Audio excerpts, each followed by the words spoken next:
आरक्षण भारत की राजनीति का वो ब्रह्मास्त्र जो हर चुनाव के वक्त निकाला जाता है। नेताओं का कहना है कि एक सामाजिक न्याय है, लेकिन सच तो यह है कि 75 सालों से आरक्षण सिर्फ वोट पाने का एक जरिया बन के रह गया है। और बात जब भी आरक्षण की होती है तब साथ में ये भी सवाल उठता है कि क्या सच में आरक्षण ने देश का भला किया भी है या इसने सिर्फ मेरिट को पीछे छोड़ा है और वोट बैंक का हथियार बन के रह गया है। आज हम इसी की चर्चा करेंगे। स्वागत है आपका मेरे चैनल पर। वीडियो पसंद आए तो कमेंट जरूर कीजिए और कमेंट में अपनी राय जरूर दीजिएगा। आज हम रिजर्वेशन की पूरी कहानी को विस्तार से समझेंगे, जानेंगे कि कैसे भारत के लालची नेताओं ने अपने सियासी फायदे के लिए आरक्षण का इस्तेमाल किया। तो बात की शुरुआत आज़ादी के पहले से होती है, जब 1 दिसंबर 1931 को second round table conference fail हो गया।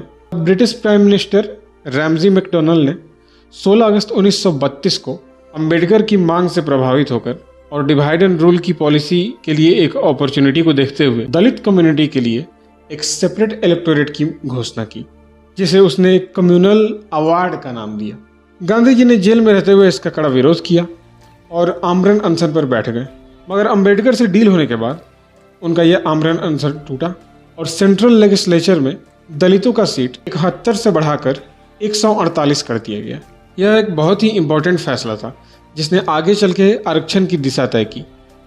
खैर, समय आगे बढ़ता है और भारत के आज़ादी के बाद इस मुद्दे पर गंभीर रूप से चर्चा होती है और नतीजे में आता है आर्टिकल 15 और आर्टिकल 16, जिसने राज्य सरकारों को SC/ST कैटेगरी के लोगों को रिजर्वेशन देने की शक्ति दी। आज़ादी के बाद भारत में प्रमुख रूप से 3 पॉलिटिकल पार्टियां उभरी, इंडियन नेशनल कांग्रेस, जनता पार्टी और 80 के दशक में बीजेपी। और यहीं से शुरू होता है इन पार्टियों का रिजर्वेशन को एक चुनावी हथियार की तरह उपयोग करना। 1977 में इंदिरा गांधी को हराकर जनता पार्टी की सरकार बनती है और तत्कालीन प्रधानमंत्री बनते हैं मोरारजी देसाई।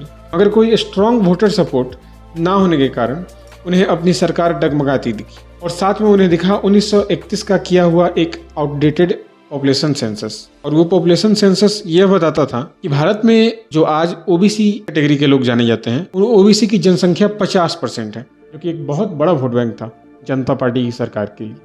जनता पार्टी इस वोट बैंक को खोना नहीं चाहती थी, इसलिए उसने उस आउटडेटेड जनगणना पर ही ओबीसी कम्युनिटी के दबाव में आकर मंडल कमीशन का गठन किया, जो कि बीपी मंडल की अध्यक्षता के अंदर हुआ, जो खुद भी एक समाजवादी नेता था। इसके बावजूद 1980 में जनता दल की सरकार गिर जाती है।